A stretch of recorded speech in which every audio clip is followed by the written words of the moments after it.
My name is Eleanor Hayes, and at 72 years old, I thought I'd seen everything life had to offer. The good, the bad, and everything in between. But that autumn afternoon at my son's second wedding taught me that even at my age, the universe still has surprises in store. I remember the day clearly. The September sun filtered through tall windows of the riverside venue, casting golden light across white tablecloths and champagne flutes. My son Robert was marrying Vanessa, a corporate lawyer with a bright smile and designer clothes. His first marriage to Claire had ended 2 years earlier, quietly and quickly, the way modern divorces often do. I sat at a corner table with my grandson, little Marcus. He was 5 years old then, with his mother's dark curls and his father's serious brown eyes. He wore a tiny grey suit that made him look like a miniature businessman, and he'd been remarkably well behaved throughout the ceremony. Marcus was Claire's son, my first daughter-in-law. Despite the divorce, I'd maintained my relationship with both Claire and Marcus. Blood doesn't determine family, love does. And I loved that little boy with everything in me.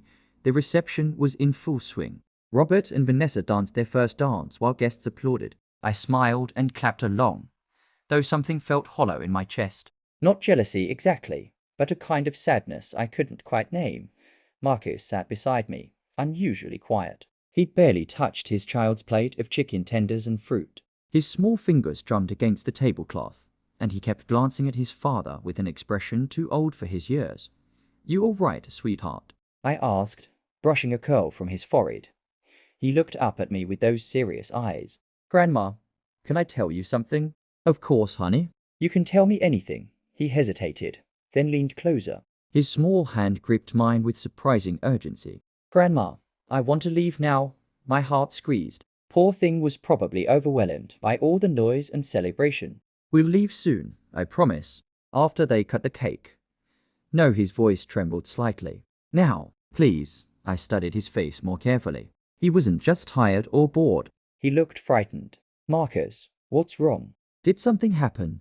He glanced around nervously, then whispered, "Haven't you looked under the table?" The question was so strange, so specific, that it sent a chill down my spine. "Under the table? What do you mean?" His grip tightened. "Please, Grandma, just look." With some difficulty, I shifted in my chair and bent down, lifting the edge of the white tablecloth. The space beneath was shadowy, but enough light filtered through that I could see Dot at first. I didn't understand what I was looking at. Shoes. Multiple pairs of shoes pressed close together under a nearby table. One pair of men's dress shoes, polished black leather, and one pair of women's heels, silver and strappy. My heart began to pound as I realized those were bridal shoes. Vanessa's shoes. And the black dress shoes belonged to someone who wasn't my son. I watched, frozen, as the shoes shifted. The man's foot moved between the woman's ankles in an unmistakably intimate gesture. Then I saw her hand drop down, fingers intertwining with his in the shadows beneath the table. I sat up quickly, my head spinning. Marcus watched me with those knowing eyes. "Who is that man?" I whispered. "Uncle Derek," Marcus said quietly. Daddy's best friend, Derek Chen. "Robert's college roommate and best man." I looked across the room and spotted them. Derek sat at the head table beside Vanessa, both of them smiling and laughing as Robert gave a speech thanking everyone for coming. They looked so innocent, so appropriate. But beneath the table, hidden from view, their true story was being told. "How did you know?" I asked Marcus. "I dropped my toy car during dinner," he explained, his voice small. "I went under the table to get it." I saw them holding hands and kissing, his face scrunched up. It made my tummy feel bad. I pulled him into my arms, this wise little boy who'd witnessed what no child should see. My mind raced. What should I do? Stand up and announce it to everyone? Confront Vanessa privately? Tell Robert?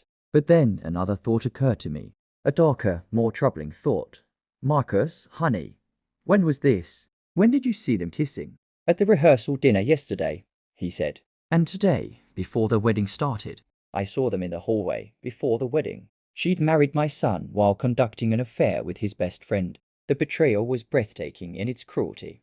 I thought of Robert, so happy today, so full of hope. His first marriage had ended after Claire discovered he'd been unfaithful with a colleague. He'd been devastated by the divorce, claiming he'd made a terrible mistake and wanted to do better. And now here he was, being betrayed on his wedding day. Part of me wanted to protect him. But another part remembered Claire. Lovely Claire, sitting in my kitchen 2 years ago with tears streaming down her face. Remembered how Robert had dismissed her pain, making excuses, blaming his infidelity on stress and temptation. Life has a way of teaching us lessons. Sometimes those lessons are gentle, sometimes they're not. I made my decision. Come on, sweetheart, I said to Marcus, standing and taking his hand. Let's go. But I didn't leave immediately. First, I approached a waiter and quietly asked for the venue manager. When she arrived, I spoke softly but clearly. I need you to do something for me, I said. During the cake cutting, I need the lights lowered for ambience. And I need a spotlight on table 7. I pointed to where Derek and Vanessa had been sitting. Can you arrange that? The manager looked confused but nodded. Of course, Mrs. Hayes. I returned to Marcus and we watched from the back of the room as Robert and Vanessa prepared to cut the cake. The lights dimmed. Music swelled. And right on cue, a spotlight illuminated table 7.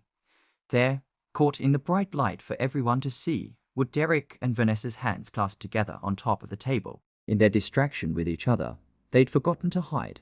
The room fell silent. Robert froze, the knife hovering above the cake. He followed everyone's gaze to the spotlight, to his best friend and his bride holding hands. Vanessa jerked her hand away, but it was too late. The damage was done. Robert, it's not, she started, but her words dissolved into chaos as Robert strode toward Derek, his face twisted with rage and betrayal. I didn't stay to watch the rest. I'd done what needed doing. Marcus and I walked out into the golden afternoon, leaving the sounds of shouting and heartbreak behind us. We drove to Claire's apartment in silence. When she opened the door and saw us, confusion crossed her face. Eleanor. Marcus, what happened? The wedding shouldn't be over yet. I told her everything while Marcus played with his toys in the living room. Claire listened, her expression shifting from shock to a kind of sad vindication. I don't believe in karma, she said finally. But maybe I do now. I didn't do it for revenge, I told her honestly. I did it because that little boy deserved to know truth matters. That secrets always come to light. That even when adults make terrible choices, someone should stand up for what's right. Claire's eyes filled with tears. Thank you, Eleanor. For still being in our lives. For protecting Marcus. I hugged her tightly. Your family. That doesn't change just because paperwork does. In the weeks that followed, the fallout was considerable. The wedding was annulled. Derek and Robert's friendship ended in spectacular fashion. Vanessa disappeared from all our lives. Robert called me eventually. How could you do that to me? He demanded. Humiliate me in front of everyone. I didn't humiliate you, son, I replied calmly. She did. I just turned on a light. There was a long silence. Then, quietly, I deserved it. Didn't I? For what I did to Claire, that's not for me to judge. But yes, maybe life was trying to teach you something. More silence. Then, will you forgive me? For everything? I already have, I said. Now, you need to forgive yourself and do better. It took time, but Robert did do better. He apologized to Claire, truly apologized. He became more present in Marcus's life. He started therapy and worked on understanding why he'd made such destructive choices, and me. I learned that sometimes the hardest act of love is telling the truth, even when it hurts. Especially when it hurts. Marcus is 10 now. Bright and thoughtful and kind. He doesn't remember all the details of that day, but he remembers that I listened to him, that I believed him. That when he asked for help, I helped. That's what matters. That's what love looks.